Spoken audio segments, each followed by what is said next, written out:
What is up, guys, and welcome to my very first Monday video, and welcome to my channel or back to my channel, whichever.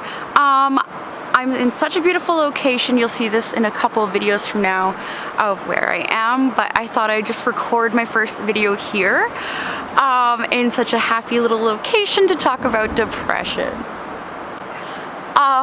So I haven't told a whole lot of people because I wanted to wait until I was fully adjusted to the medication before I said anything, but I am back on antidepressants, and I want to talk about this because I don't want people to be ashamed for having something like depression or anxiety or being on medication. I think if more people talk about the fact that they are on medication or that they do have depression or that they do have anxiety, then maybe it'll be easier to talk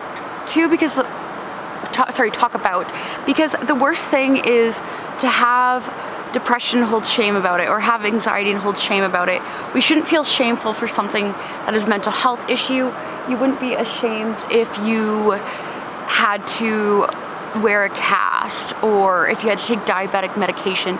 You wouldn't be ashamed over things like that. So we shouldn't be ashamed to talk about our mental health.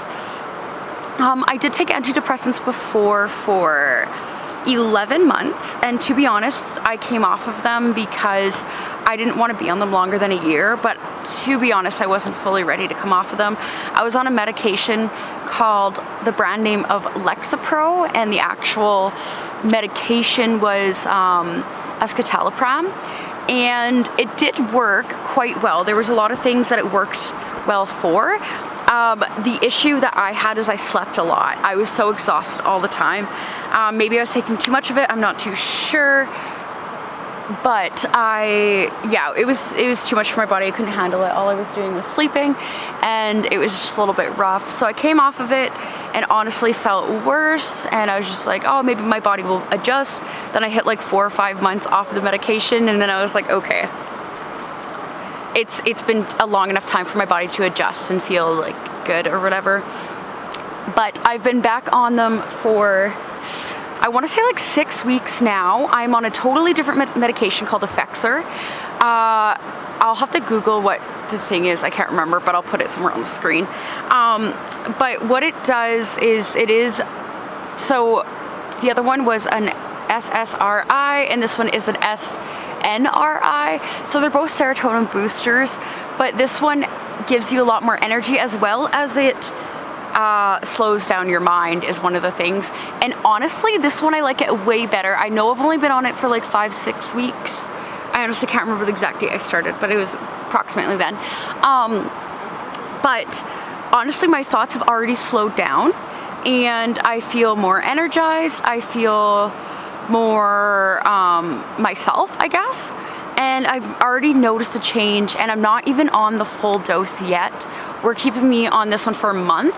This one we've also increased a lot slower. So I started at 37.5. We did that for 1 week. Then I moved up to 75. We did that for 2 weeks. So then that was already 3 weeks on the medication. And then on the 4th week, I went to 110 or something like that. And I'll be on this one for 4 weeks, and then I'll up it. And the next one is my final up, and it'll be 150. And then we're just gonna stay there, and I can also go back down to this if this feels better, because right now this does feel pretty good. And I know everybody's like, tells me that I look like such a happy person and they seem really happy and all this kind of stuff. So it's kind of hard, I guess, to explain to people that it's like, it's beyond the happiness. It's more like lack of motivation, lack of, like, my thoughts race. Okay, I have anxiety as well, so my thoughts racing. It's just very hard to do really like mundane tasks, and it shouldn't be that hard to do the simplest things. And I was just feeling like sad a lot for no reason, like just not even like I was just feeling super down on myself, and just really lacking, I guess, serotonin. But I'm feeling so much better, and it's only been a few weeks, and there is more things I can do to change that. This time I'm not ashamed to be on medication, and last time I kind of was. I talked about it a lot because I thought that would take the shame away from it, but then I realized a few months after I quit the medication that I came off of it because I was ashamed of being on it, and I just didn't want to be a person on antidepressants. But honestly, like, some people need it. I'm just lacking a little bit of serotonin, you know? But I am trying to push myself to eat healthier, which I didn't know it was this high, but I found out it was like 90 or 95% of your serotonin is actually built in your gut. Yes, serotonin is released in your brain, but it's built in your gut. That's where like the serotonin, I guess, comes from, basically. So that being said, a lot of psychiatrists and counselors and dietitians and stuff, and people just dealing with mental health, they tell you to eat healthy, but there's like a deep reasoning for it. It's not just to be like, you know, healthy or whatever. I don't know why I did quotation marks, but it's literally, it can change the chemistry. I should have drank a coffee before I did this video. I can't think of the word, but it can literally basically change, I guess you could say, the chemistry of your body, and it can just from having like a healthy gut. So like, you know, eating your fruits and vegetables, eating well-balanced meals, making sure you're getting enough fats, making sure you get enough protein, make sure you're getting carbs.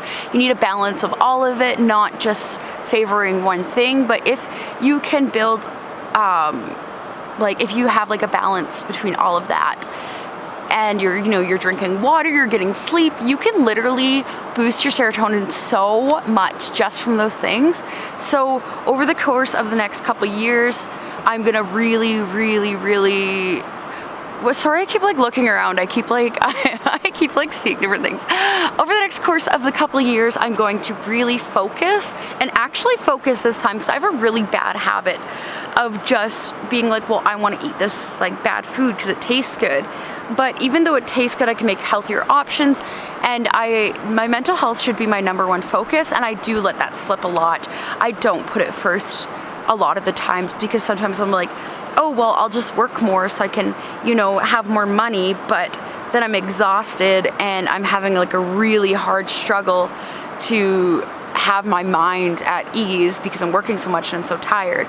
I've made that mistake for basically the last decade, and this is the first time that I've only had one job, and I'm gonna try to stick to just having one job for the most part.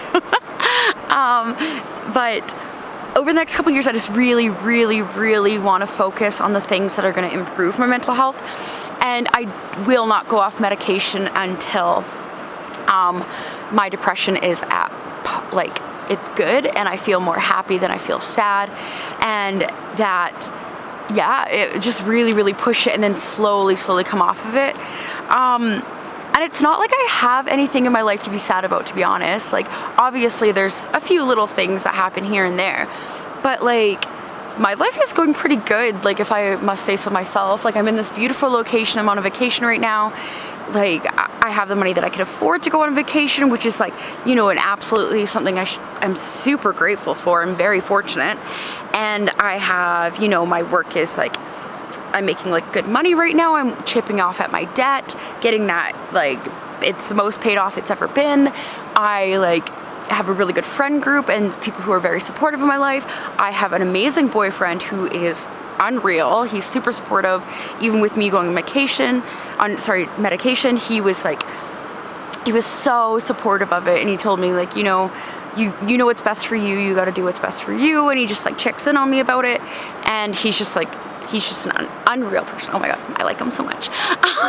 Anyways, but I have all these things in my life going super well that, like, I don't really have a reason for being sad. So if anybody's watching this and is like, oh, maybe your life is sad, it's not, to be honest. Like, there's obviously things that can improve, but there's always things in life that can improve. But yeah, so I just wanted to like talk about that, and I will be talking more about being on antidepressants and how it's doing with my anxiety and my depression. There are things that definitely trigger it. Lack of sleep. I'm honestly surprised. I mean, like, maybe because I'm on vacation, that's why I'm such a good mood. But the day before yesterday, I slept 5 hours and then drove 12 hours. And then last night, I slept like 4 hours, maybe a little bit less, and then drove an hour and a half and like I just had a good day, I guess. Maybe that's in a good mood, but Yeah, I'm lacking sleep right now. But sleep is one of the biggest things that affect me, as well as poor diet. I can tell by my mood if I've been eating really shitty for a few days. It just like affects me. Like exercise affects me if I'm like getting, you know, going out and doing intentional movement. So not including, my job is very active. I usually get like, a lot of times I'll get 10,000 steps or more during a shift. So it's not like my job's active and I like lack exercise that way, but intentional movement as in going for hikes, walks, bikes, go to the gym, go for a run, go for whatever, just do something that's like active, like releasing the endorphins in my body. Like all these things really dramatically affect me, so I do watch it carefully, and I'm gonna be even more careful and really push myself, because I need to focus on who's number one in my life, which is myself. And I know that might seem very selfish to some people, but I do gotta take care of myself, and you should take care of yourself as well. And making sure that you're focusing on your own mental health first, because if you don't focus on your own mental health, you can't just keep helping other people. Eventually you'll crash and burn, which might sound a little bit harsh, but really it's a truth that I've learned over the years from not doing it. And I am really happy to say that I have been focusing on it more, and it's good to have those people in my life who understand. If I text my friends and be like, hey, like, you know, I just need a little bit of time to myself, they don't understand. They understand if I don't see them for a few weeks. They're not mad at me, like, at all. And it's just, yeah, it's good to have a support system. And I think that's one of the things, if you're struggling with depression or anxiety, talk about it. You don't have to tell everybody about it, but talk to somebody, talk to your doctor, talk to a friend, talk to a parent, talk to a stranger, whoever it's gonna be. Just, it's good to get it out there so that you can admit that you need help, because, and you'll feel so much less alone. You'd be surprised how many people like suffer through mental health issues or have anxiety or just like all these different things. And by connecting with other people, you feel more at bay, I guess. Like you just feel so much better to have a connection with people and be like, oh, I'm not alone. Because having anxiety and having depression, you just feel so alone sometimes. And it's like, it's a super weird feeling that when you're in like a group of people and you're still feeling like so lonely kind of thing.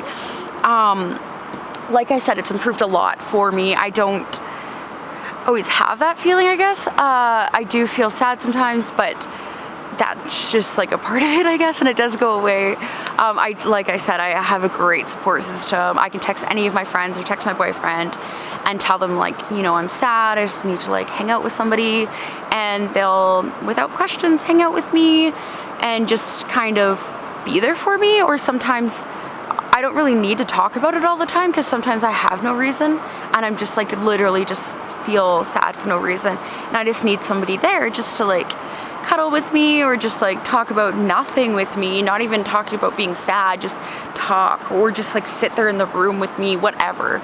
It just like really definitely helps, and I think getting help is the best thing ever. But I'm really glad to be back on antidepressants, and I'm gonna talk openly and honest about it. I just needed a little bit of time to myself to allow myself to adjust to it before talking about it to anybody. I did, of course, tell my support system. My counselor, my psychiatrist also knew, because they were the ones who got me back on medication, and who I'm seeing a counselor regularly, and I see my psychiatrist when I need refills on my medication, and just like update them to how I go, and I can go actually whenever. But it feels good to be back on it, and I no longer feel ashamed about it. Like I was holding so much shame before and I didn't even realize it, but letting go of shame really helps a lot. Yeah, I'm gonna continue on my day though and get some sunscreen on, because my shoulders are burning really badly right now. I hope you guys like this video. I will be talking a lot more about mental health, because that's one of the things why I wanted to start a channel again, because I want to talk openly and honest about it, and talk about it and get more people talking about it. Yeah. And thank you guys so much for tuning into my channel and wasting some of your time on me. If you guys like this video, give it a big thumbs up. If you don't, give it a big thumbs down, drop a comment below if you want to, subscribe if you haven't, and I will catch you guys on Wednesday.